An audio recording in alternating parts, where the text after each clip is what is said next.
Good day, your Smart Life Coach is back, and today I'm going to adhere to my promise of last week to deal with you and explain to you how to work out your margin and actually your return on investment. Now over here you can see I have a chart, a piece of paper, and this actually is all part of a formula that you will find on an Excel spread. I'm going to explain this to you so that you can understand what each of these blocks mean and how they interface with each other, and then how we get the outcome on that. And then I'm going to give you my email address, because you are going to need this on your computer, on your Excel spread, with all the formulas already worked out, so that you can just put in the variables and it'll type out for you what you want.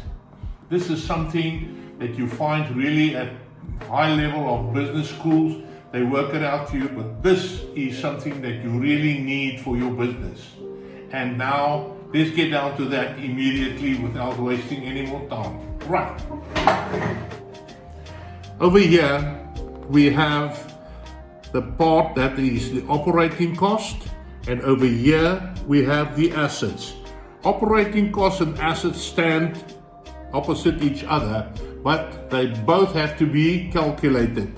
The first one that you have to look at is your labor cost. This is a variable. I have a figure in there. I have figures all over. Don't worry about these figures. That doesn't matter. I have a figure there. You can put in what is your labor cost there. You have your material, that is over there, and you have your overhead over here. Everything you put in there.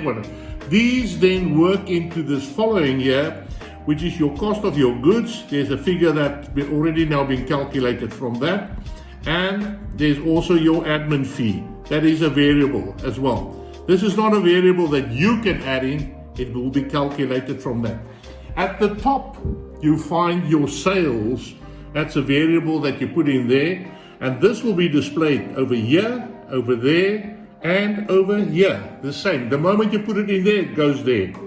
And from these, which are calculated, and this one, you find then your net income. You can see that variable, and there you have the sales again. And these two then are then calculated, as you can see there, and it goes into your margin. And the margin is a percentage.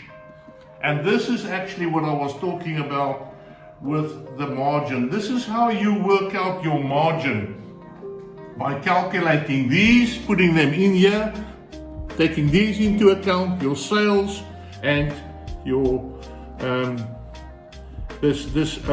sales that goes over here, and your net income, and there you get your margin in a percentage. Interesting, isn't it? But that's not good enough. You cannot only have a margin and be happy, because there are other things that play a role in your business. And that's where some people make a mistake. And that's where they don't understand where things go wrong. This will prevent you from going wrong. Let's have a look what happens below the line now. Okay, below the line we have the assets. Okay, there's your inventory. Okay, this year AR, that is accounts that you are receiving. In other words, money that are coming into your business, of accounts that's already been furnished. Okay, that is like cash coming in. Nice. And over here you have your cash in anyway. This is calculated, and it goes into this column, your current assets. But you also have fixed assets. Those fixed assets that you have, it has a value. It has a value, those fixed assets. These are calculated, and then you get over here your total assets. And over here, remember I said sales go here, here, and here, and they are divided. And over here you get your asset, and that is your in relation to the turnover of your rate, your asset turnover rate.